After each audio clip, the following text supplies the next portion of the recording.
ইউএসের ধার করে গড়া টি-20 দল বাংলার টাইগারদের যেন বানিয়ে ছাড়ল বিড়াল। লজ্জাজনক, হাস্যকর নাকি অঘটন, কি হিসেবে ব্যাখ্যা করবেন এই হারকে?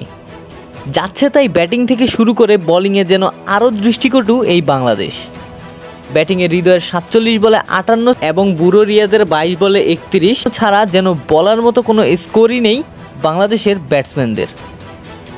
অন্যদিকে বোলিংয়ে ঢের এগিয়ে থাকার পরেও শেষ 30 বলে 60 রান ডিফেন্ড করতে ব্যর্থ বাংলাদেশের ডেড বোলাররা, যেখানে শান্তর ক্যাপ্টেন্সিও যথেষ্ট প্রশ্নবিদ্ধ ছিল।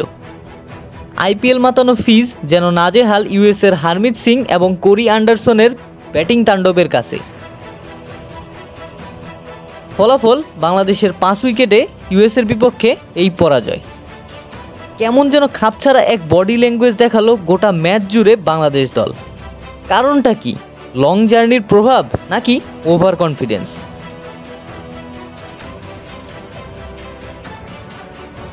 মাহমুদ খান সাজিদ, ক্রিকভার্স।